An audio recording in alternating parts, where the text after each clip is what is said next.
In today's tutorial we're going to go from the written word to the crochet diagram. Today you're going to learn how to read crochet diagrams, the ins and outs.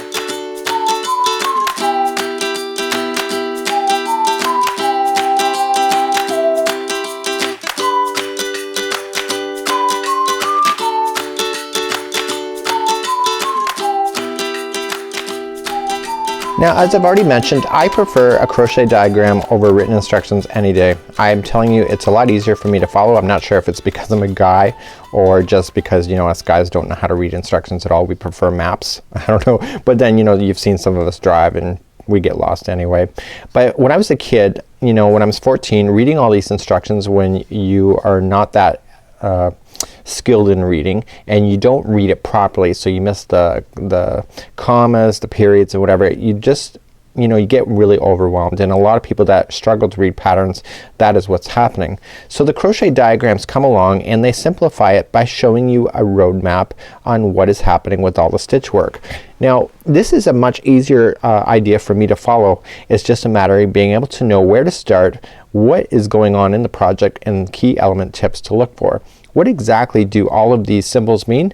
Well, you know what? This is called a stitch key. Some of the patterns provide that. There's other patterns online that do not have a stitch key, and basically you kind of have to make a guess. The stitch key tells you everything that is going on within this particular pattern. So we see that the oval shapes here are chains, and the period is a slip stitch, the single crochet is like a cross, and then the double crochet is basically a cross that is much bigger, but then there's a line on top. Now when it comes to all of the single crochet, double crochet, half double, trebles, and etc., these symbols all change just slightly. But you should be good to know that the Craft Council of America, the Craft Yarn Council, they have come up with a standardized abbreviation. So any new patterns basically in new designers and etc., they're following a guideline on what we're to use when it comes to any of these stitch diagrams. So you can see here, in the old days the X was actually a single crochet, but today it's now a plus sign or a cross. And so then you have the half double crochet. So half double crochet, basically it is a cross, but then what's happened is that middle line is moved up to the top. Okay? So then double crochet is the cross. We have the one on top to represent the half double crochet, but then we have a T in the middle of it, so we have like a line right in the middle of the T.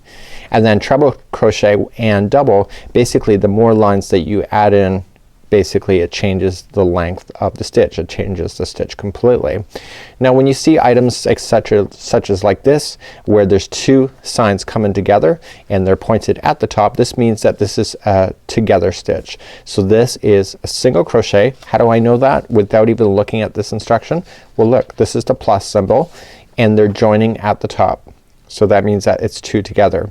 Again, the more that are joining together, there's 1, 2, 3, it's a plus sign again, and etc. Then this one here is a double crochet. So looking back here, this is what a double crochet looks like, but you can see it's joined at the top and it's two, so that means that they're two together.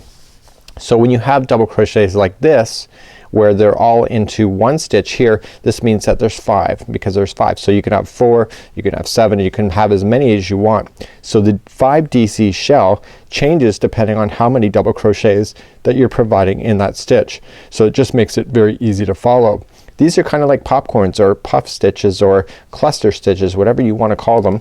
So for example, this is a cluster, and essentially all of these 3 half double crochets, and how did I know they were half? Well, there's nothing in the middle. Coming back over here, they're all joined at the same top, okay, and they're all into the same stitch. So I know that everything, the 3 stitches are coming out of the same stitch, and that I'm doing a cluster at the top, and etc. So double crochet together. So then there's front posts and back posts, and basically I always have to look at a diagram. I never remember which one is which, but then exactly, you know, you have to work it out as much as you can. So my key element to getting started to read any crochet diagrams is where is the slip stitching and where is the start. Now on this symbol here, on this chart, there is no, like this, there is an arrow that is completely filled in. This usually means it's the start of a project, and I don't even know if it's on this one. Nope, not on that one. So that means then sometimes that this means a start, and slip stitching is a really good indication of start and stopping when it comes to all of this. So this is just a basic key. I'll provide a link in the more information of this video for you to have this, but it's a great understanding. There are so many more stitches that it's not even funny, but these are the most commonly used when it comes to all of these kind of crochet stitches. So when you look at this key, we're only going to be using double crochet, single crochet, we're gonna be doing some slip stitching, and we're going to be chaining. But if we look really carefully, there is actually in this pattern we have this going on. Okay, so that means that in one stitch here we have 2 double crochets happening, and that is a really good indication to show you how things are shrinking and growing. So because it's not in the stitch key doesn't mean that it's not in here. You just have to look at it when you're going along to be able to find that. So let's dive a little more into this particular project. To begin a diagram, what I normally do is that I get a sheet like this, or there could be a stitch key depending on what it is. Not all patterns have that, so you have to determine what's going on. The chart reading is like a standard thing across the world regardless of what language you're using. Now there are some other charts that are available, and I did print off something else to show you, and it's actually more of a different thing like this, and there is no stitch key at all. So how do we know what things there are? We have to actually just kind of trust in ourselves. You can see X's going on, so this is probably a pretty old pattern instead of a plus sign. But what we have to determine is where do you start when it comes to this. Hey, there's that arrow that I was talking about, so you can see it's on this. So what we have to determine is that where are we starting on a project. And so you can see that even though this rug is all the way around, why is all the instructions missing from here that way and from here that way? It's because it's the same. So what they have done on here is that they've shown you how to get started on this whole interior. They've shown you a little bit more because they're trying to keep it within the paper size, but what they've done is that they've taken section of it like so to show you how it's gonna be ending on this side, where the slip stitching is going to be in the middle, and then what it looks like on this side. So basically once we get beyond this row here, number 5, we have to start assuming that what's happening in 6, it's just carrying along even though it doesn't show us what it's up to. So once we understand this pattern, it gets it very easy. So we're looking for the slip stitching, and it's pretty obvious to me that we're starting in the center, and the reason for it is that it's the most detailed area of this pattern, because if they're telling you to start here, they're basically, you're missing a lot of information to be able to get to the center to do it. So basically most of the charting starts off very detailed in the beginning, especially when there's a repeat pattern such as this. So when I look at a pattern like this, I'm looking at how complicated do I really want to get with these patterns? Do I really want to do a lot of fancy stitch work? Can you physically see what this is going to be like even if you didn't have a picture of the actual finished project? It's kind of interesting. When Daniel and I were discussing this morning about music, he knows how to read music. I don't. When he reads music, he hears the melody. When I see this, I see the pattern. So basically I'm just kind of visualizing everything I want to do and my goals and how detailed I want to go. So I'm looking for clues on what is the same. So I'm just looking at different areas, and I want to show you some common elements, because once you understand and you can see the common elements going on, then basically charts like this become very, very easy to read. So let's decipher this chart together. So I've already determined, and I told you that we're actually starting into the middle just like so, and even if there's no written instructions, I can still figure out what's going on here because I can count. We know that the oval is a chain. Okay, we have our stitch diagram available to you, so we know that ovals are that. So if we're going to start off, how do we know? We're just going to count the number of ovals. 1 2 3 4 5 and 6. So when I go to do the starting chain, I just chain 6, and then the period means slip stitch like so. So I know that I can chain 6, make the slip stitch to form the center ring. So now all I'm just going to do is that I'm going to follow this chart. So when I go up and I'm going to count up, I'm going to go 1 2 3. Hey, there's 3 chains, but look how this chain is extending this way. And what is happening here is that you see this slip stitch. This tells me that when I get back all the way around, I'm going to stop. Okay, so I'm looking for the slip stitch to tell me which direction that I should be going into.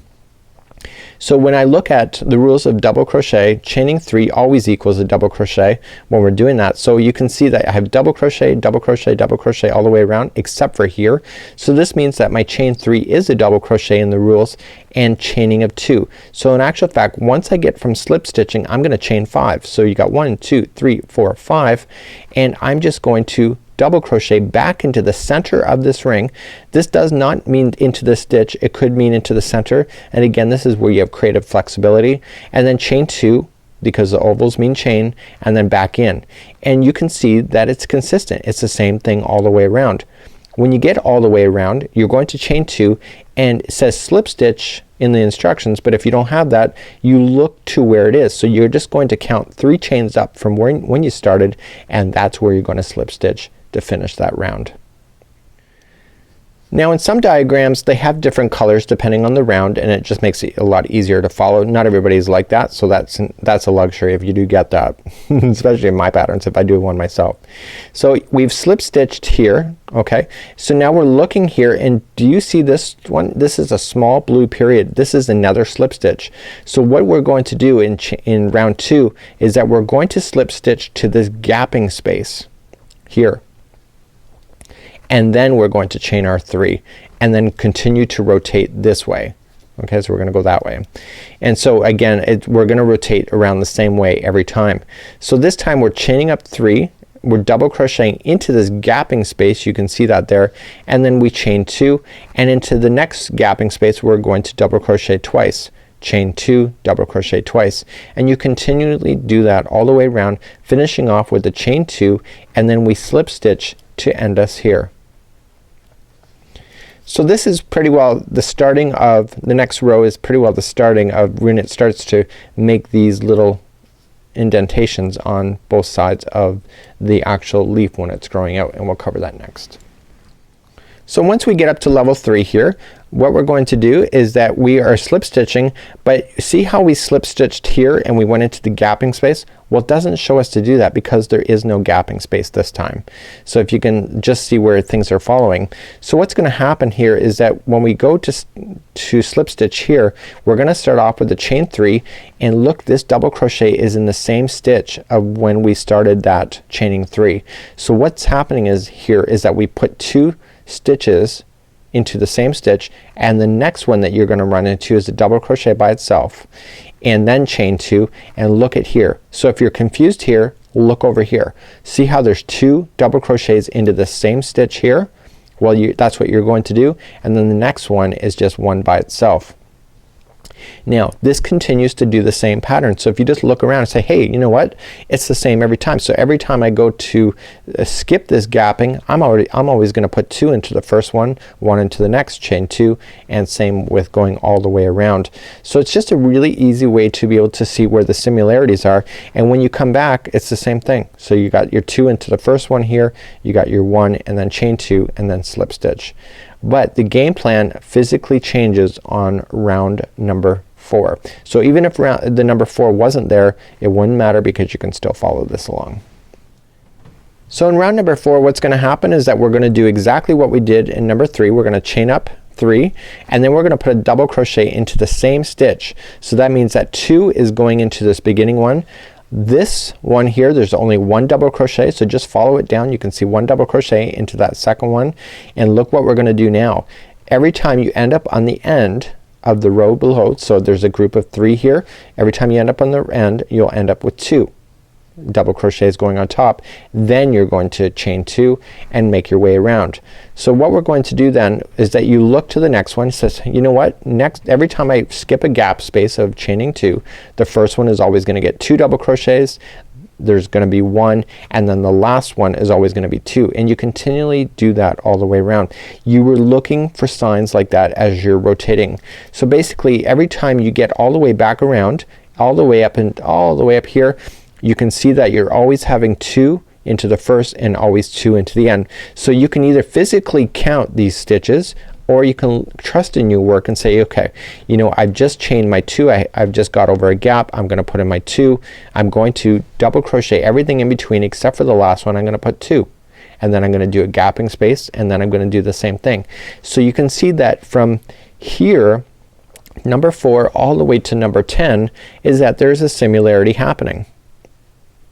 Okay, so you can see that that's what you're doing, and this is happening every time in every row. So this is why they don't need to give you the rest of the diagram, because basically they're showing you here how to start. They're showing you, hey, this is a repeat pattern of what you already know, and you can continually do that all the way around. So the game plan changes in round number 11 when we start adding these gapping spaces, and almost this looks like kind of like granny squares by the time you're ending up done with your project. And so essentially what's going to happen here is after round number 10 we are going to slip stitch over 1, and what we're going to do is that we're going to keep slip stitching over 1 extra so that we have the narrow piece coming, so it's gonna get smaller. But look what's happening over here on number 11. See, on number 10 we never did anything in that stitch there. Do you see that? So what's going to happen is that we're going to skip that, chain 2, and we're just going to double crochet into this gapping space that we have created. Then we're going to chain 2, and look what's happening over here is that we automatically are skipping that first one over here, just like we skipped over the last one here, and we start, and look, we're going to continue, and where it ends is one before. So we can see from rows number 11 all the way to 17 is that we are eliminating and not doing any of the last stitches that you can see within this side. And on this side, when we go up, we're gonna slip stitch 1 over and then do the chain up so that we're getting smaller and smaller. Now here's where the funny part, I thought that this area was actually kind of confusing, but then I kind of looked at the similarity on what was going on. So let me show you a little bit of key tips with that. Once I got into round number 11, I noticed that I had to put 2 double crochets into this gapping space. So what I realized is that I went around and I did it, blah blah blah, I came back and I finished it off. And then I looked at it and said, you know what, there's 2 gapping spaces now here. That means that there's going to be 2 more sets of double crochets. And then I looked at it even further and I said, okay, now there's 3 gapping spaces. So look, we got double crochets in again. And then I looked up to the next line, and so I realized that this whole section is so easy because all I'm just going to do is every time I see a gapping space, I'm gonna double crochet twice and then chain 2, go to the next gapping spaces and go all the way around using that same principle. And so essentially this particular rug is so easy to do because once you're understanding on how it's growing on both sides, how it's shrinking on both sides, and the key concepts of gapping spaces to look for, this works out to be absolutely perfect. So to recap what we've talked about today, you're going to look for the slip stitch. Where are you going to start? You're going to start doing some odd counting once in a while in order to make it work. You look for things in patterns that make it look similar. What is the same? And look for key concepts, that the skills that you've learned here, what is going to be applied to here and to the next one and to the next one all the way around. Once you get that, it is so easy to follow these diagrams versus the written words that you have been provided. And I will say crochet diagrams are more expensive for the designers to make because they take a lot of time and there's got to be a lot of accuracy with them versus just writing out the words themselves. So you see that new crochet projects tend not to have diagrams more often because it's more expensive to make this, especially when the patterns are free. So if you have the luxury of being able to try these charts, again, look for the slip stitching, look for the similarities, and then begin to work on your item than just following the diagram. If things do not look like it should on the diagram, so basically if you just squint your eyes and just follow the pattern and you put down your project beside it and it looks different, you've done something wrong. Just take it back and just kind of evaluate what you're doing and try to find out the key concepts to be able to push yourself further when it comes to reading crochet diagrams. Until next time, I'm Mikey on behalf of Yarnspirations.com as well as the Crochet Crowd, and this is a general overview on how to read crochet graphs.